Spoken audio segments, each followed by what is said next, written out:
Chapter 1: The Demon Lord Who Became a Fox.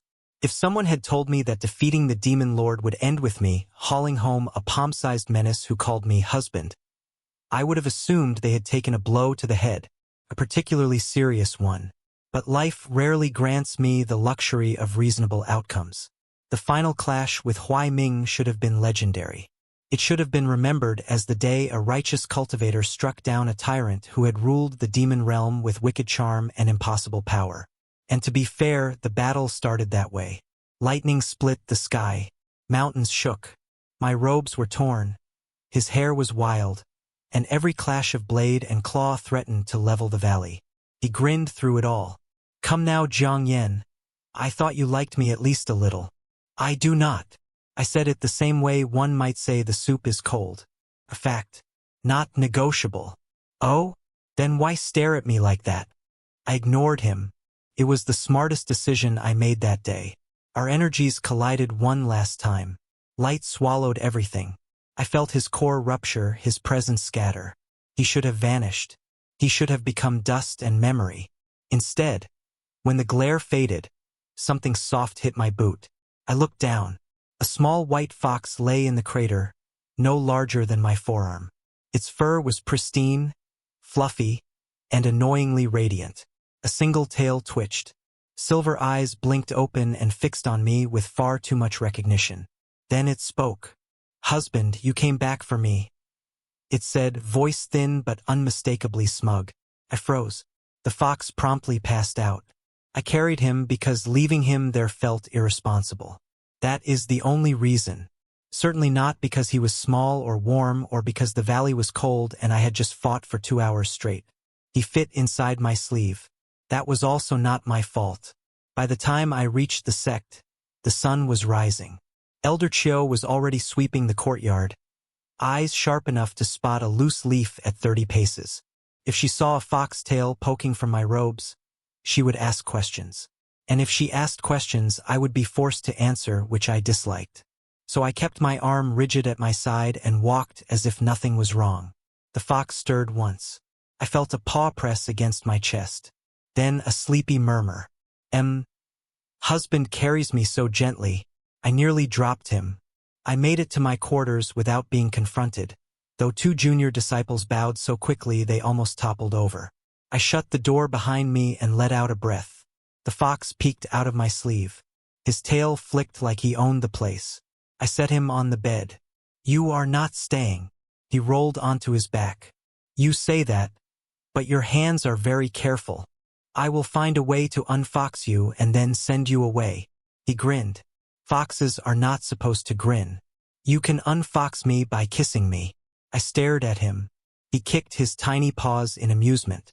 "Worth trying." I turned away and prepared a barrier array around the room, just in case he tried to escape. "Or talk more. Do not move. No promises." I checked his condition. His spiritual energy flickered like a candle in a storm, but he wasn't dying. I would examine him properly after sleeping. I sat on the edge of the bed, exhaustion finally catching up. The fox blinked sleepily, then shuffled closer, curling against my hip as if it were the most natural thing in the world. "Warm," he murmured. I should have pushed him away. I should have, at minimum, expressed disapproval. Instead, I let him stay. His breathing steadied.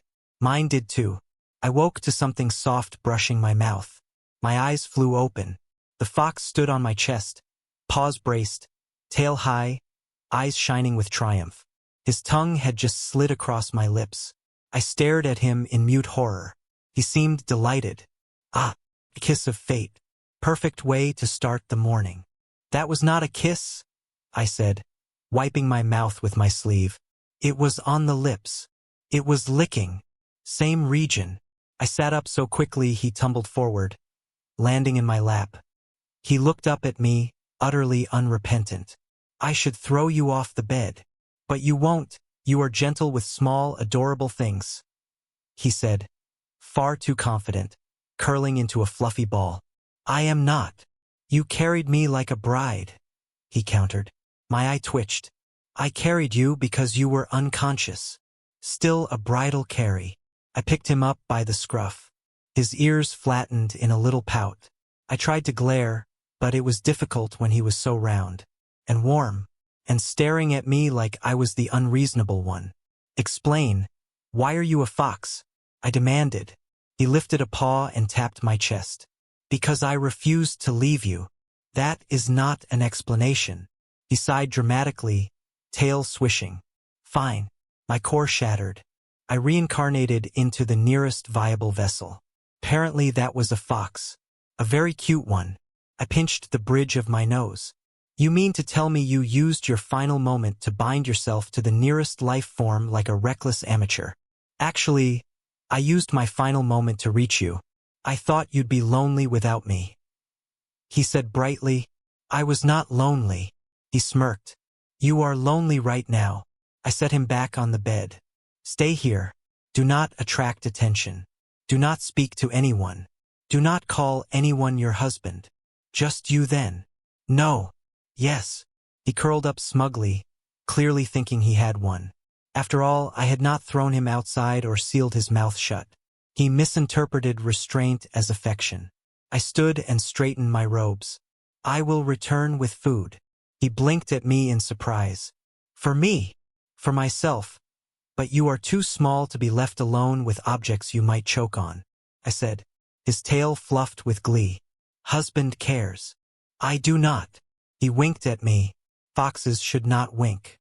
I left before I could be provoked further, but even in the hallway I could hear him. A little hum of satisfaction. A rustle of blankets. He was pleased. And for reasons I absolutely refused to consider, a small part of me felt warmer. Perhaps this was the true victory of the demon lord. Not a grand curse, not a deadly spell, but turning himself into a fox and invading my life one shameless moment at a time. I exhaled and rubbed my temple. This would not end well. It had already begun. Chapter 2, Suspiciously Intelligent Fox. When I woke the next morning, the fox was sitting on my pillow like a tiny emperor surveying his domain. I had the unsettling feeling he had been watching me for some time. He flicked his tail. "Good morning, husband. I told you not to call me that." "Yes, but you didn't forbid saying it to the sunrise." I ignored him and stood. He trotted beside my foot, keeping pace with irritating precision. I had things to do that day. Reports to deliver. Sex to reassure. Demonic remnants to seal. None of those tasks included babysitting a fox who believed flirtation counted as a personality trait. Unfortunately, he followed me everywhere. The first test of my patience came before breakfast. I set up a simple restraining formation around a jade box containing leftover demonic residue from the battle. 5 layers, stable, subtle, precise. The fox watched from the bed, ears perked. "Do not touch that," I said. He hopped down, patted closer, and poked the formation with one tiny paw. The entire thing parted for him like water. I froze. "How did you?" He stepped inside the formation, sat down, and smirked. "Your arrays are very welcoming." I dissolved the array before he could do anything dangerous. "Don't move." He promptly moved. I rebuilt the seal. He dispelled it again with one flick of his tail. I tried a third time, adding 2 advanced interlocking elements Elder Cho taught me last winter. He broke those as well, humming the whole time. Finally he yawned. "You could ask me to behave." "That has never worked on you," I said. "True." He bounced onto my shoulder, settling with blatant satisfaction. "But you sounded hopeful just now." I was not hopeful. I underestimated how easily he could read me. That was all. The door slid open before I could remove him. Ling's I stood there, holding a broom, eyes wide. He stared at the fox, then at me, then at the fox again. "Senior brother, did you adopt something?" "No," I said firmly. "Yes," said the fox at the same time. Ling's I gasped. "It speaks." I sighed. "No, Yes, I do, and he is terribly shy about me." The fox interrupted cheerfully. Ling's I clutched the broom like a defensive weapon. "Senior brother, that is a demon beast." "It is not." "I definitely am," the fox said. Covered his mouth with my hand. He licked my palm. I put him on the table. Ling Zai leaned close, frowning. Senior brother, I mean this respectfully, but the fox looks like it's judging me. That is demonic behavior. The fox lifted his chin. I am judging you. You are holding your broom wrong. Ling Zai yelped and backed away. Senior brother, this is definitely a demon. I pinched the bridge of my nose. Zai, I found him injured. That is all. Injured from what? Demonic activities. The fox tilted his head. I was fighting a very handsome cultivator. Ling Zai looked at me with dawning horror. Senior brother, did you anger a fox spirit and now it imprinted on you? No, I said. Yes, the fox said again, tail swaying. Ling Zai whispered, I will pray for you, and fled the room. The fox watched the door with amusement. Your disciples are very excitable. Stop talking to them, in fact, stop talking, I said. He ignored me and hopped back onto my shoulder. Where are we going next, husband? Nowhere, I said, walking out. He clung to my robe like a barnacle. Wonderful. I enjoy domestic peace. I kept him with me out of necessity. I told myself that every time he curled up against my neck. My second mistake that day was allowing him into the library.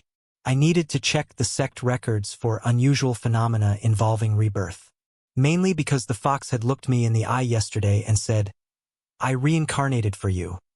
Which sounded like something he might fabricate to bother me. But the way he said it, no, it was better to confirm. I read in silence while he sniffed the shelves. For a moment I almost forgot he was there. Then he spoke, voice far too casual. This layout is similar to my old palace. I froze. Your what? He blinked. My palace. You just said my old palace. I did. Yes. He stared at me, then cleared his throat. Slip of the tongue. Foxes do not have palaces, I said slowly. I was a very ambitious fox. I lowered the scroll. Huai Ming. He froze. I stared. He stared back. Ah, so you noticed, he said finally. I closed my eyes, inhaled, and exhaled very calmly.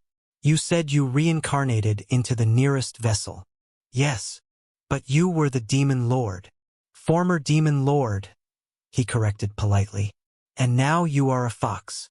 A very endearing fox. I opened my eyes and looked at him. Why? He lifted his tail, smug. Because you killed me. That is not a reason to follow me. Then I will give you another. I wanted to see what your face looked like when you realized I survived. He said. It looks like this, I said flatly. He laughed. Actual laughter. Soft, pleased, unbothered. Warming, isn't it? I placed him on the floor. You will stay here while I turned, misjudged the edge of the table, and bumped my hip hard enough to make the scrolls wobble. Before I could even wince, something small launched at me. The fox landed on my shoulder, teeth bared at the offending table. I will protect you. It was furniture, I said. Furniture dared to touch you. It did not. He nuzzled my neck with righteous indignation. I will defend your honor. Against a table. A table. I should have removed him. I should have, at minimum, said something stern. Instead, out of habit from handling nervous spirit beasts during training, I raised my hand and lightly patted his head. His entire body went still. Then his ears turned pink. Not tinted, not blushing lightly, pink. He stared at me wide-eyed, tail puffed. You patted me. Yes, to calm you down, I said. He made a sound I had never heard from him before. A small, breathless squeak. I realized my hand was still on his head. I removed it quickly. He fluttered, tail curling shyly. If I knew patting was an option, I would have reincarnated sooner. I regret touching you, I muttered. No, you don't, he whispered, leaning against my neck with a warmth that made my ears heat. I didn't answer. I didn't push him away either. By the time we left the library, 3 disciples had seen us, 2 had dropped books, and 1 had run off muttering that senior brother Jiang had turned to demon taming out of loneliness. I should have corrected them, but the fox pressed closer to my collar, humming softly, and I found myself Tired. Too tired to correct them.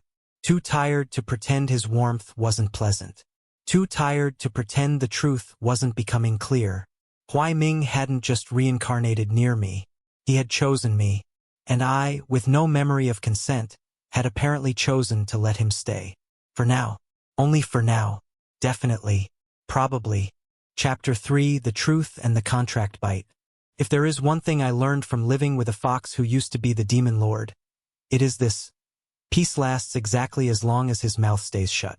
Which is to say, it never lasts. I tried to spend the morning cultivating. I truly did. But the fox sat on my lap, tail wrapped around my waist, staring up at me with an expression that looked suspiciously like he was planning something.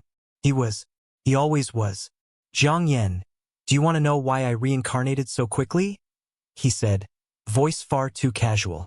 No, I said immediately. He ignored me. It was not intentional. Good. Then cease bringing it up, I said. He placed his paws on my chest as if preparing to deliver an important speech. My core exploded. Tragedy, really. Very dramatic. You were there. Yes, I was the one who caused it, I said.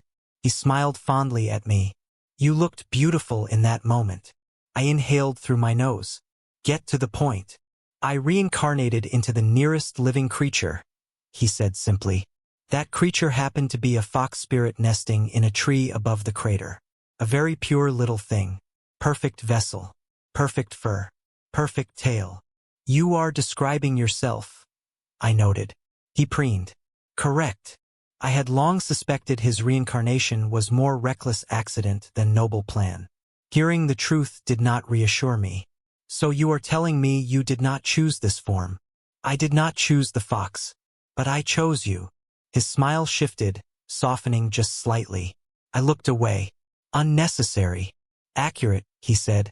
I stood to escape the conversation, but he climbed up my robe, hitching himself onto my shoulder like he had practiced the maneuver for years. He probably had. There is more, he said. There always is, I murmured. He nuzzled my neck with shameless familiarity. My demonic core is unstable. I am holding myself together with sheer charm. That explains nothing, I said. It explains everything. If the core fractures again, I will vanish. Not die. Simply disperse. Gone. He argued. I stopped walking. He leaned closer, voice suddenly quiet. I thought you should know. I turned my head slowly. How long have you known this? Since yesterday morning, he said. And you waited until now to inform me. You were in a bad mood yesterday. I am in a worse mood now. He sighed, brushing his cheek against mine. That is why we need a solution. Quick one. A very intimate one. No, I said preemptively. You haven't heard it yet. No. It involves a contract between us. He said, no. A familiar bond, he added brightly. Absolutely not. He patted my cheek with a paw. I knew you would say that, which is why I will now present my argument. I do not want your argument. He cleared his throat dramatically. If we make a familiar contract, your spiritual energy will stabilize my core. You will essentially tie your life to mine. I will absorb just enough power to keep existing. You will gain my strength, my protection, my loyalty, and my excellent company. I stared at him. That last one is not a benefit. It absolutely is, he said. No contract, I repeated. I have no reason to accept a bond with a former demon lord who once tried to devour the sun. Allegedly, he said. You admitted it. Allegedly with context. No, he sighed, long and suffering. You are very difficult to woo. I froze. To what? To woo, he repeated with unearned confidence. But that is fine. I enjoy a challenge. I set him on the table to remove him from my immediate proximity. He sat perfectly still. Too still. Then he lunged. His teeth sank into my wrist. I inhaled sharply, not from pain but from shock. A warm flood of energy pulsed between us, light spiraling from the bite mark. My spiritual power surged outward instinctively, answering the call he had forced open. Huai Ming, stop, I hissed. Too late. This is happening, he said around my wrist, voice muffled. Light coiled around the room, spiraling into patterns older than sect history. A ring of symbols circled us both, glowing bright gold and deep crimson. My heartbeat synced to his. His core pulled at mine, desperate, hungry, but not malicious. Just lonely. The bond locked into place. The fox released my wrist, panting slightly, looking far too proud for someone who had just committed magical assault. You bit me, I said. You refused, he replied. That does not mean you could bite me. That is exactly what it means, he said. No, he sat up tall. Look at your wrist. I did. A faint sigil shimmered where his teeth had pierced my skin. An intricate pattern of intertwined light and shadow, unmistakably a familiar contract. I glared at him. Undo it. Impossible, he replied cheerfully. You forced a lifelong bond. Yes. That is not acceptable. Then be angry, but you cannot get rid of me now, he said, tail curling smugly. I rubbed my forehead. You are the worst decision I never made, he beamed. And yet here I am.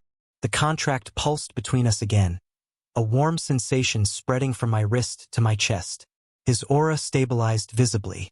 The little fox seemed suddenly brighter, healthier, more solid. He felt steady in my presence. That alone quieted something in me I refused to acknowledge. But before I could speak, he lifted my hand with both paws and kissed the bite mark. Quick, smug little peck. To seal the bond, he announced. I tried to yank my hand away. He held on with surprising strength. Stop that. No. He kissed my hand again, more deliberately this time, just to provoke me. I smeared my hand against my robe out of instinct. He gasped dramatically. How dare you wipe off my affection? It was not affection, I said. It was absolutely affection, and a very meaningful kiss, he argued. It was not a kiss. His eyes sparkled. It was on the skin. It counts. I stared at him in flat disbelief. He stared back with pride. And for reasons I refused to explore, my heartbeat did not slow for a very long time. Chapter 4: Road Trip with a Dramatic Fox. If life had any mercy, the morning after the contract would have been quiet. Instead, when I opened my door, Emo Yelan was standing there like a nightmare dressed in silk. His smile said he knew secrets he shouldn't. His eyes said he enjoyed knowing them. His presence alone made the fox on my shoulder bristle into a puffball of hostility. Zhang Yen, or should I say, master of a newly bonded demon, Emo Yelan said, bowing with suspicious politeness. That is not a title, I said. Huai Ming growled. Sounded cute. Unfortunately, Emo Yelan tilted his head. Relax, little fox. I'm only here because your core is unraveling. Huai Ming's tail lashed. Do not call me little. And do not pretend you care. Emo Yelan stepped into my room without permission. I blocked him from coming closer to the fox, which was apparently hilarious to him. Ah, protective already, Emo Yelan murmured. I am preventing trouble, I said. You say that, yet you're holding the creature like he's precious, he replied, hands tucked behind his back. I looked down, at the fox clinging to my collar, staring daggers at Emo Yelan. It did look compromised. State your business, I said. Emo Yelan finally dropped his teasing tone. Huai Ming's core is unstable. More unstable than even he realizes. Your spiritual energy slowed the fracture, but it did not stop it. If it breaks fully, he disappears. Permanently. The fox's claws tightened in my robe. I know, he said, voice small for once. I looked at Emo Yelan. Do you have a solution? He shrugged. If he were still Demon Lord, yes. As a fox? Not really. But there are ancient sites, relics, old shrines. Enough that a clever cultivator might piece something together. He paused, gaze flicking between us. If you're willing to travel. Huai Ming went rigid against my chest. No. He shouldn't. We're leaving, I said. Both of them stared at me. The fox looked stunned. Emo Yelan looked amused. Neither was helpful. You? Traveling? For me? Huai Ming squeaked. You will not survive without help, and I am not letting you vanish just because you're incompetent in fox form. I said. I am adorable in fox form. That is the problem, I said. Mo Yelan smirked. Touching. It is not touching, I snapped. It's very touching, he insisted. I am going to close the door now, I informed him. He bowed again. I'll expect you on the road by sunset. I'll be nearby, watching, listening. That is concerning, I said. I know, he replied, entirely pleased, and vanished in a blur of movement that was unnecessarily dramatic. Huai Ming sagged against me. Do not trust him. I don't, I said. Good, because he wants things. So do you, I said. Yes, but I want you, he said. I put him on the bed before he could elaborate. Pack whatever you need. I need you. I meant blankets. He grinned. Then I need blankets and you. I ignored him until I stopped feeling warm. Leaving the sect was less complicated than expected. Elder Chiu only squinted at me once before deciding she didn't want to know anything. Ling Zai wept and told me to return alive. Another disciple asked if the fox could wave goodbye. He did. Dramatically, the road stretched long and quiet ahead of us. Trees rustled.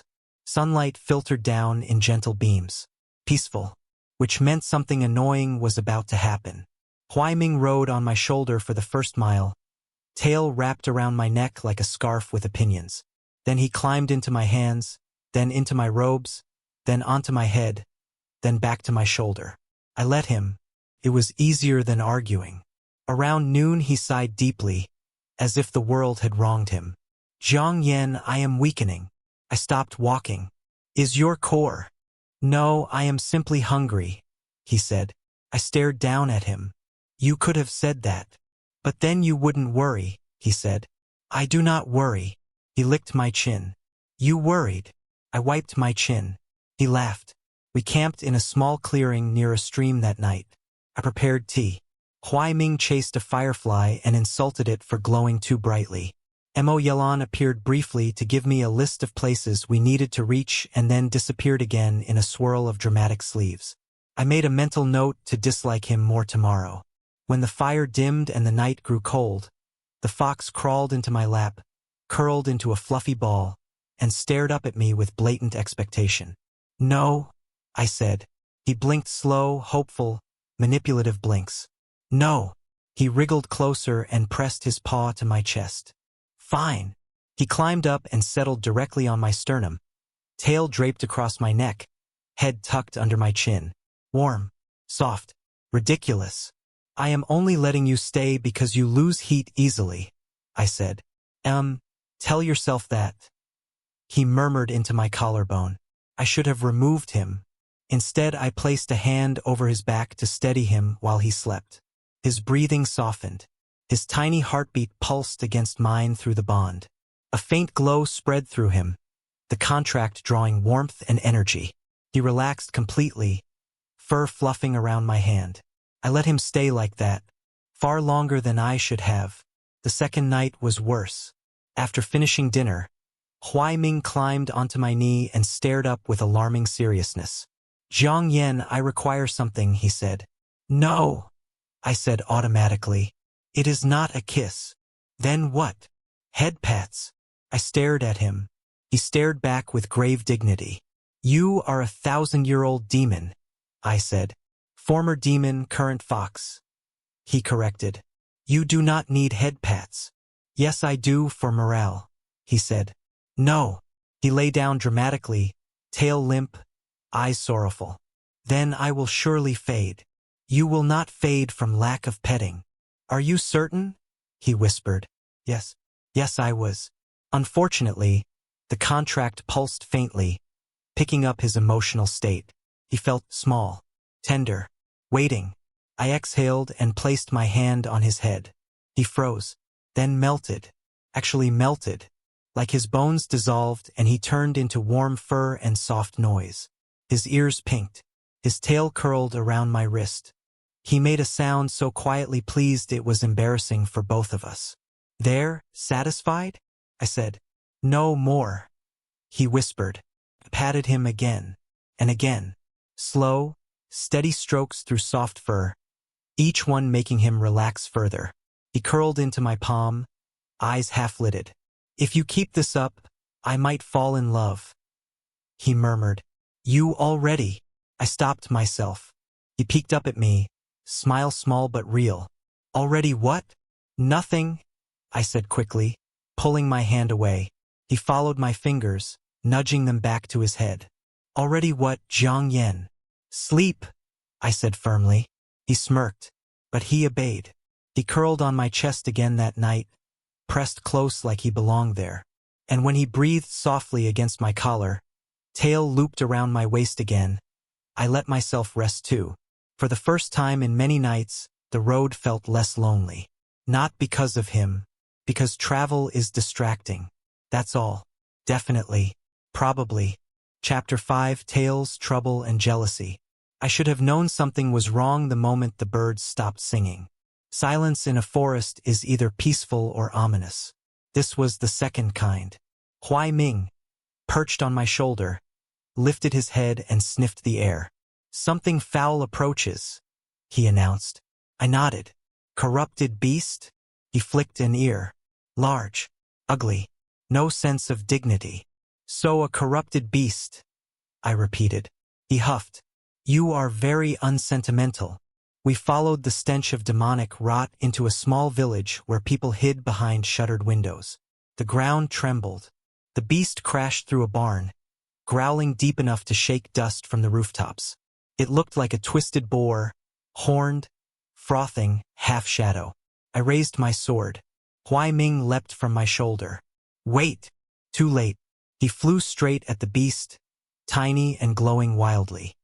He struck its snout with a burst of demonic energy far stronger than anything his fox form should possess.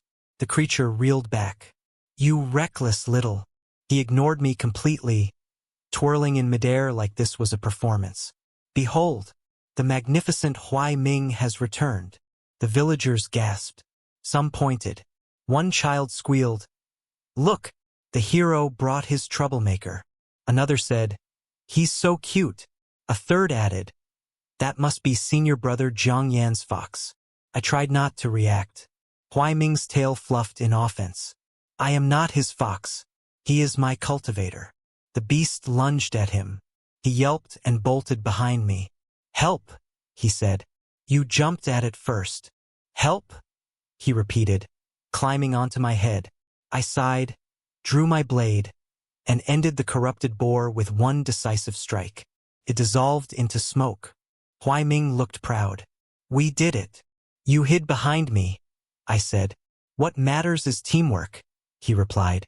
Before I could respond, a warm pulse ran through the bond. Light coiled around Huai Ming. His fur shimmered, glowing white gold. I felt the shift before I saw it. A surge in his energy, sharp and bright. A second tail unfurled behind him. He stared back at it, eyes gleaming. Oh, I blinked. Is that normal? Of course, I am magnificent, he said, preening. The villagers stared, then cooed. Someone shouted, he grew. The hero's fox got stronger. Someone else added, so fluffy. Cleared my throat. We should leave before they... Too late. 3 children had already run up, wanting to pet him. Huai Ming smirked smugly at me. Jiang Yan, they adore me. They adore the way you look, I corrected. Same thing. I scooped him up before he could make it worse. He curled into my palms smugly, letting the children wave goodbye as if he were royalty. Mo Yelan arrived that afternoon, as if he had been waiting behind the nearest tree for a dramatic entrance. He stepped out with a smile. I heard you saved a village, and that Huai Ming grew another tail. Impressive work. You truly are reliable. His gaze moved to me. I didn't respond. Huai Ming snarled. Not literally, but close. Mo Yelan continued smoothly. Jiang Yan, you look particularly handsome today. Huai Ming's fur bristled instantly. He does not, Huai Ming snapped. Mo Yelan ignored him completely. The way your robe is loose at the collar. It is not loose, I said. It is, Mo Yelan said warmly. Huai Ming crawled straight into my robes, stuffing himself inside like a furious dumpling. Only his tail stuck out, twitching violently. Go away, Huai Ming's muffled voice demanded. Mo Yelan knelt beside me. Too close. Jiang Yen, if you ever tire of fox-related chaos, I know a few alternatives that would appreciate your steadiness. Huai Ming shrieked inside my robe. He does not need alternatives. I placed a hand over my chest to keep him from climbing higher. Mo Yelan. Stop. Mo Yelan chuckled. It's so easy to provoke him. That isn't a virtue. Still fun. See you tomorrow. He winked at me. He vanished. Again. Dramatically. Huai Ming emerged from my robe like a thundercloud stuffed into a fur coat. I hate him. I noticed. He wants you. He wants information. And trouble. I corrected. He flirted. Everyone flirted, I said. Huai Ming snapped. No one flirts with you. I blinked. People have flirted with me. Where? He demanded. I thought. Once. Possibly. He gasped like this was the greatest scandal he had ever heard. I walked on. He stomped after me, tail lashing. Who was it? A traveling vendor. She asked if I liked tea. I said. That is not flirting, he said. I thought it was. It was not. If she flirted, she had terrible taste. He said with certainty, then added. I stared at him. He stared back, ears pink. We are moving, I said. We walked in silence for a while. Mostly, he kept glancing at me and sighing. Dramatically, that night, the jealousy settled into something fragile. Quiet. We camped beside a small stream. He refused to climb into my lap at first, preferring to sulk near the fire. I prepared tea, trying not to feel the bond tugging faintly with his mood. When I sat down, he waddled over and stared at me with wide eyes. I am wounded, he said. You're not wounded. In here, he insisted, tapping his chest with a paw. I rubbed my temple. What do you want? A comfort kiss. Absolutely not. No. He climbed onto my knee. I require it to heal emotionally. No. He crawled onto my lap fully. Please. No. Jiang Yen, my second tail aches from sorrow, he said, lowering his voice dramatically. That is not how tails work. He stared at me. I stared back. Then he leaned forward until his forehead bumped my chest. Just one. On my head. Or I will perish. You will not perish. I might. I sighed. Fine. I leaned down, intending to tap his forehead with the briefest, most unimpressive kiss imaginable. Barely a touch. Nothing meaningful. My lips brushed his fur. A soft sound escaped him. He froze. Completely. Utterly. His ears shot up. His tail puffed like a startled dandelion. His eyes wide. Shocked. Pink spreading down his cheeks and up his ears. I pulled back. There. Done. He didn't move. Huai Ming. Still nothing. Are you broken? Slowly, very slowly. He lifted a paw and touched the spot on his forehead. You kissed me, he whispered. It was a tap, I corrected. A kiss. Barely. A kiss, he repeated firmly, voice tiny. I looked away. You asked for it. He stared at me for a long time. Soft. Silent. Not flirting. Not smirking. Just looking. Then he curled up directly over my heart and went utterly still, as if the world had finally given him something he didn't know how to handle. I rested a hand on his back.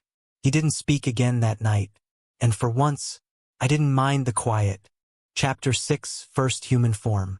When I woke up that morning, something was wrong. Not the dangerous kind of wrong. Not the Mo Yelan lurking behind a tree kind of wrong. More like the bond humming in a way that told me Huai Ming was up to something. He was not on my chest. He was not curled at my side. He was not tugging on my sleeve demanding breakfast. He was nowhere. That was the first warning. The second came a moment later. I heard a voice. Smooth. Warm. Unnecessarily confident. Jiang Yen. I sat up instantly, hand gripping my sword. A stranger stood by the river, long hair trailing down his back, pale robes swirling around bare feet in the grass. He looked lit from within, as if the morning sunlight had decided to follow him specifically. He lifted a hand in greeting. My breath caught for one stupid second.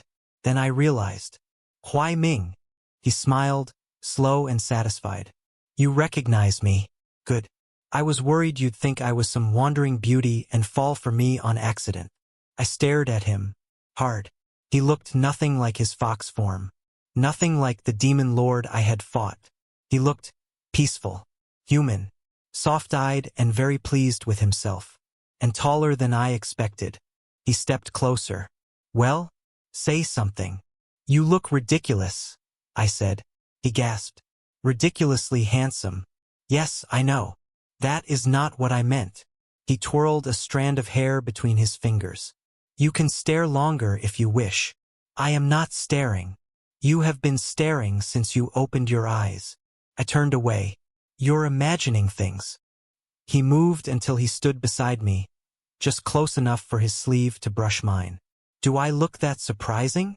Yes, I answered before I could stop myself. His smile softened. Then look as long as you like. I refused. My eyes drifted back anyway. He really was beautiful in an unfair, distracting way. Sharp jaw, soft mouth, eyes like tempered gold. The faint markings of his demon energy glowed at his temples, giving him an otherworldly brightness.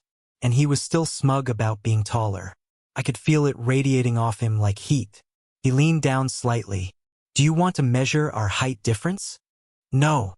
I can bend my knees if it helps. Stop talking. He laughed quietly, and something warm tugged at the bond. We continued our journey with him in human form, though he walked a little unsteady, as if the earth was too solid beneath his feet and the wind too sharp in his hair. Are you going to fall over? I asked. He hooked his arm through mine. If I do, you'll catch me. I will not. You always do. He squeezed my arm tighter. I did not react. He sighed dramatically. Being tall is exhausting. Then go back to your fox form. No. I must experience life as your equal. You are not my equal. He leaned in until our shoulders touched. Partner, then? I couldn't answer that. He seemed satisfied anyway. We walked through a field of late-blooming flowers, and he reached out to brush the petals as we passed. This world feels different like this, louder, softer. I can feel your energy against mine without fur in the way. He murmured. I preferred the fur. He smirked. Liar. I kept walking. He kept talking. This body is fragile, too human. But I wanted to show it to you. He said. Why? So you understand what you are protecting. I almost tripped. I'm not. You are, he said simply. I didn't argue because his steps faltered. His grip on my sleeve tightened. His breath hitched. Huai Ming. He shook his head. I'm fine. This form is just heavy. He swayed. Caught him. His hair fell over my arm like silk and starlight. His forehead pressed to my shoulder as his knees buckled. I told you, you shouldn't have stayed in this form so long. I murmured. I wanted to walk with you, like this. He whispered. You still can. As a fox. I wanted you to look at me. He stopped, eyelids flickering. I did not respond. He didn't need me to. The bond fluttered with faint triumph. I set him down under the shade of a cedar tree and prepared to help him shift back. But he grabbed my wrist before I pulled away. His skin was warm. Too warm. Wait, he breathed. He lifted his head. His eyes were half-lidded. His lashes trembled. Then he leaned forward. I didn't process what he was doing until his lips brushed the corner of my mouth. Soft, barely there. A whisper of warmth that made my spine lock and my thoughts scatter into useless fragments. Huai Ming, I said, but my voice wasn't steady. His smile was tired and faint. I wanted to try that. My heart slammed against my ribs. He didn't wait for my answer. His strength gave out. Light swirled around him and he collapsed back into fox form, small and limp and breathing softly in my lap. He didn't see my reaction. He didn't see the heat rising all the way to my ears. He didn't see anything. I sat rigidly for a long moment, staring at the innocent little creature curled against me. He had kissed me. He had actually. I pressed a hand over my face. Ridiculous fox. Ridiculous demon. Ridiculous, whatever he was becoming to me. I gathered him gently against my chest and stood. "We're moving," I said, even though he was asleep. He didn't hear me, but I carried him anyway, and I didn't let go. Chapter 7. Mo Yelan's plot. Huai Ming had been quiet all morning, which should have been my first warning. A silent fox is never a good omen. He trotted beside me through the narrow canyon path, tail brushing my robe every few steps as if confirming I had not evaporated during the night. "Jiang Yen," he finally said, voice soft in my mind through the bond. "Promise me something."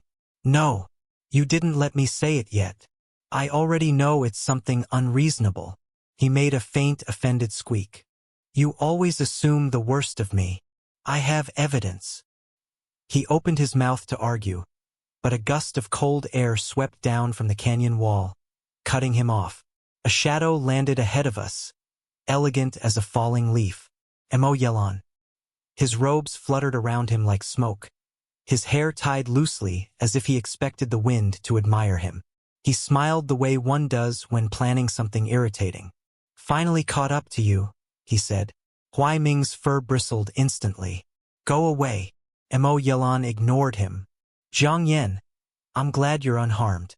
Traveling with such a volatile creature must be exhausting." I stepped in front of Huai Ming automatically. "What do you want?" Mo Yelan tilted his head. "Straight to the point. I like that about you." Huai Ming hissed. Mo Yelan continued. "I think it's time you both knew the truth. Huai Ming's core is not just unstable. It is fractured in a way that only gets worse the longer he stays in this half-life. If left alone, it will shatter." Huai Ming quieted behind me at that, his tail lowering. I narrowed my eyes. "You said this before. I didn't tell you the rest. If I take his core and reshape it, I can stabilize the demon realm itself. One sacrifice. One brilliant solution." His smile sharpened. My sword was out before he finished speaking. "No." Huai Ming moved closer to my heel, trembling. "Jiang Yen." Mo Yelan spread his arms, calm. "You're protective. Admirable but misguided. The realm is breaking. His power could fix it. By killing him. Oh, he wouldn't die immediately. Just long enough for the transformation to succeed." Mo Yelan said lightly. Huai Ming made a strangled sound. I didn't think. I stepped back and pushed him behind me. "You're not touching him." Mo Yelan sighed. "I didn't want to do this." "Well, I did, but not so soon." He moved. Fast. A blade of spiritual energy shot toward us. I blocked it, but the impact sent pain sharp through my ribs. Another strike followed. I felt the heat of it graze my side. Huai Ming screamed something, but I didn't catch it over the roar of Mo Yelan's attacks. Then a blast of demonic force surged straight for Huai Ming. I didn't think. I moved. I threw myself in front of him, catching the full impact across my chest.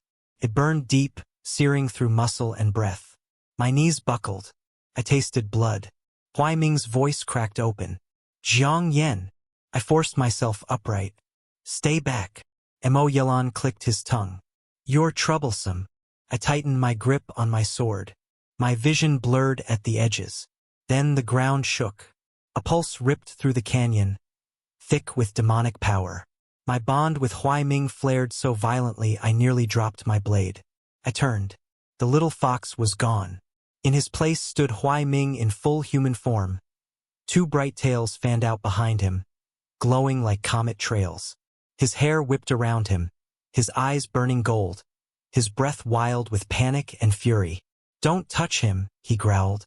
Mo Yelan looked mildly impressed. "You can still do that? Interesting." Huai Ming didn't answer. He vanished, then reappeared behind Mo Yelan, claws of light raking across the canyon floor. Mo Yelan dodged, but not perfectly. Huai Ming's strike grazed his shoulder, tearing fabric and flesh. The air trembled. Huai Ming attacked again, and again. Each blow cracked the stone under our feet. Rage poured off him in waves, shaking loose dust from the cliffs. I tried to get up. My legs didn't agree. The bond pulsed with his panic. He was burning his energy too fast. Huai Ming, stop. I forced out. He didn't hear me, or he wouldn't. He was fighting like someone who believed he wouldn't get another chance. Mo Yelan finally retreated with a flair for dramatics, flipping backward onto a high rock. Enough for today. Keep the fox alive if you can, Jiang Yen. I'll be back soon. He vanished in a ripple of smoke. The canyon fell silent. Huai Ming swayed. His tails flickered. His knees hit the ground. The glow around him cracked, dimmed, and collapsed all at once. I crawled to him, ignoring the pain drilling through my ribs. Huai Ming, stay awake. His eyes struggled to focus. You idiot. Why did you take that hit? Because it was going to kill you. That's my point, he whispered, voice breaking. His hands shook as he reached for me. I caught them before they fell. He was burning with feverish energy, edges blurring as if he were flickering between forms. I thought he killed you. His breath trembled. I'm fine. You're bleeding. It's nothing. You always say that. I hate that you do that. He leaned into me, forehead pressing weakly against my cheek. I pulled him closer, steadying him before he slipped. His fingers brushed my jaw, then my cheek, then my mouth. Huai Ming, let me, he whispered. His touch cupped my face, gentle and shaking. He leaned forward, eyes soft and terrified. Then he kissed me, not like before, not like teasing, not smug or playful or dramatic. This kiss was fragile, desperate, a plea. His mouth trembled against mine as if he feared I would disappear if he let go. His breath hitched. His whole body leaned into me like he was holding on to a final moment. My hand rose on its own and held the back of his head steady. He pulled back just barely, lips still brushing mine. I thought I lost you, he breathed. My heart stopped, then slammed back to life hard enough to hurt. You didn't, I said. He tried to smile, faltered. His legs gave out. His eyes slipped closed, body collapsing forward into my arms. I caught him before he hit the ground. His human form shimmered, flickering like a candle in the wind. Huai Ming, I whispered. He didn't answer. I held him tighter, feeling the rapid, uneven beat of his core through the bond. He was fading, and I didn't know how to stop it. Chapter 8, A Permanent Bond. Huai Ming's breathing was too shallow. His human form flickered in my arms like a candle about to gutter out. Every few seconds, his tails dimmed, his skin paled, and the bond between us pulsed with a sharp, collapsing ache. I lifted him higher against my chest. Huai Ming, stay awake. He didn't open his eyes. Instead, the bond stuttered, cracked, and sent a cold surge up my spine that made my blood run cold. His core, it was breaking. I pressed 2 fingers to the center of his sternum, feeding a thin thread of my spiritual energy into him. It disappeared instantly, swallowed by the fracture. Not enough. Not even close. Jiang Yen, you should run. His voice barely formed my name, weakened to the edge of vanishing. That isn't happening. He forced his eyes open for a second. The gold was dimmer than I'd ever seen it. If it breaks, I won't come back. I tightened my hold on him. Then it won't break. He tried a faint, tired laugh. You can't fix this. Only a permanent bond could. But you wouldn't want. Yes. He froze. Even on the edge of losing everything, he stared at me like I had said something blasphemous. You didn't let me finish. I don't need to. The answer is yes. His breath stalled. You would bind yourself to me? Fully? Forever? I already have, just not formally. I said quietly. His eyes widened before fluttering shut again from exhaustion. You can't. It'll tie you to my soul. For life. I know. You'll never get rid of me. I know. He swallowed, voice barely air. It's dangerous. I don't care. His body trembled weakly in my arms. I shifted him closer, pressing my forehead lightly against his. The bond pulsed, brittle and thin. Tell me what to do. I said. He breathed out slowly. Place your hand over my core. I slid my palm to his chest. His heartbeat fluttered under my fingers like a trapped bird. Now you have to want it, not just think it. Want me. Choose me. He whispered. I closed my eyes. That part had never been the problem. I pushed my spiritual power into him in a steady, controlled flow. It surged from me into the fracture, filling every crack, every unstable edge. Light wrapped around us, warm and bright, like standing in the center of a sunbeam. Huai Ming gasped, a desperate, choked sound, and clutched at my robe. His aura flared wildly, then steadied as our energies intertwined. The familiar contract pulsed once, then shattered, reformed, and fused. Something deeper locked into place. Not a contract. Something more fundamental, ancient, binding soul to soul in a way both terrifying and grounding. I felt him, fully. No walls, no barriers. His relief, his fear, his stubborn affection, his ridiculous admiration, his deep, glowing joy that I had chosen him. And then his heartbeat steadied. His aura expanded, soft and luminous. His body went still and quiet in my arms, not fading, but settling. The worst was over. When the light dimmed, he lay against me in full human form again. Stable, breathing evenly, skin warm with renewed energy. 3 tails curled behind him, glowing softly. His demonic pressure was gone, replaced by something gentler. Something shaped by my spiritual power twined with his. He blinked his eyes open, golden, clear, alive. Zhang Yan, he whispered. I exhaled for the first time in what felt like hours. You're awake. He lifted a trembling hand and brushed his fingers along my jaw. His touch was different, calmer, not playful, not teasing, just warm. I felt everything, your energy, your heart. I felt you choose me. He murmured.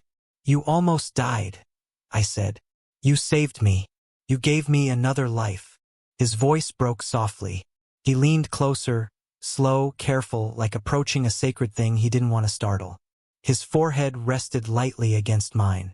Zhang Yan, let me thank you, he breathed.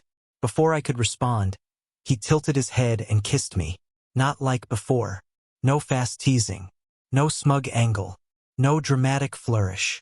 Just him. His lips soft against mine, slow and steady, full of quiet gratitude and something deeper that burned warm through the new bond between us. His hand cupped my cheek, thumb brushing gently across my skin as if memorizing it. I didn't move at first. Then I did. Kissed him back. Not because he asked. Not because he stole it. Because I wanted to. His breath shook against my mouth. He leaned in closer, pressing more fully into the kiss, as if he finally trusted he wouldn't break against me. When he pulled back, barely an inch, his eyes were shining. Zhang Yan, you kissed me. He whispered, voice unsteady. You started it, I said quietly. I know, but you finished it, he whispered, smiling.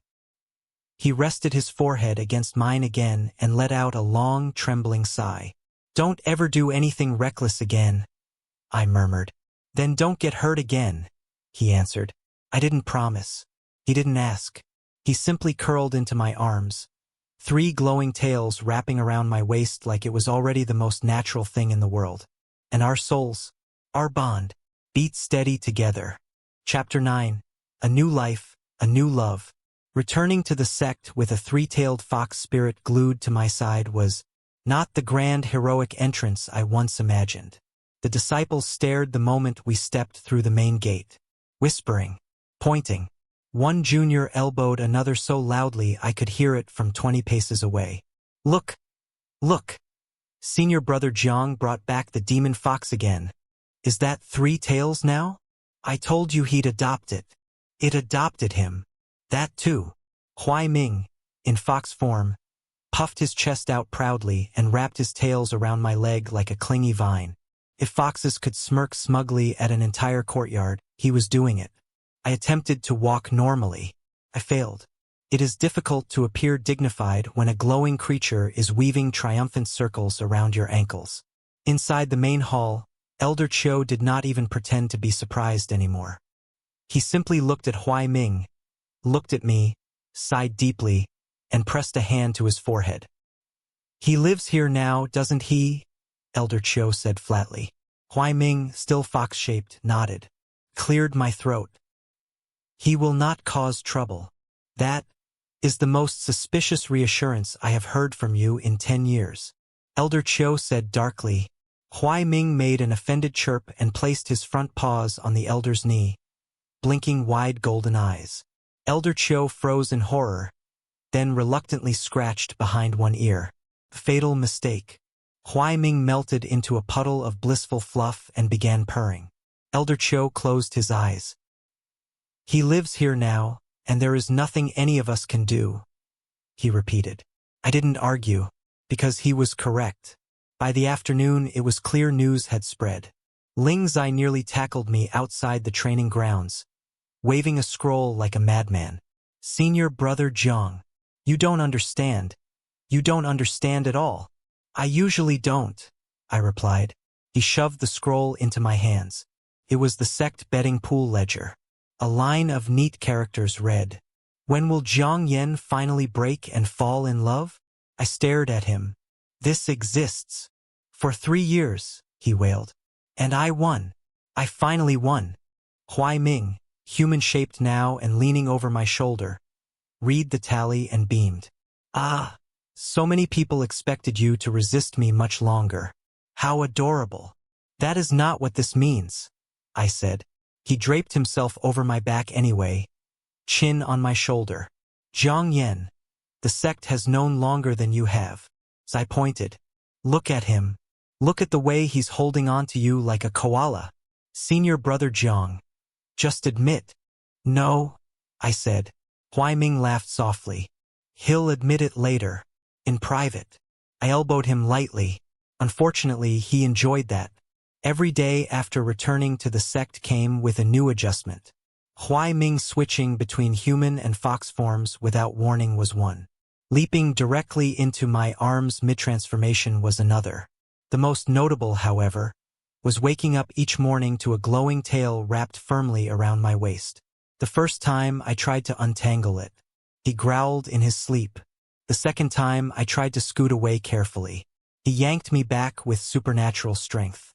By the third morning, I accepted my fate and let him stay curled against my chest, his head tucked under my chin. It was warm, pleasant, comforting in ways I refused to think about too deeply. One night, when I thought he was asleep, I whispered, "You cling too tightly." He murmured into my robe, voice muffled. "I almost lost you once. I'm not letting go." I did not respond, because I couldn't. A week passed before the sect stopped staring openly at us. Huai Ming behaved as well as a demon fox with 3 tails possibly could, which was to say, not at all, but I had grown accustomed to adjusting my path of walking to accommodate the creature constantly orbiting me.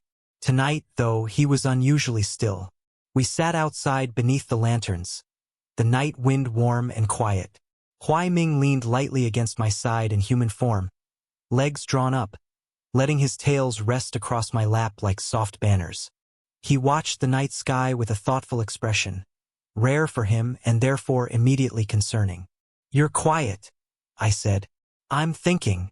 Should I be worried?" "Probably." He tilted his head back, looking at me with half-lidded golden eyes. "I've been alive many times, Jiang Yen, but I've never lived this way. Peaceful. Chosen. With someone who actually wants me here." I looked away. "I never said." "You don't have to, I can feel it now. Through the bond."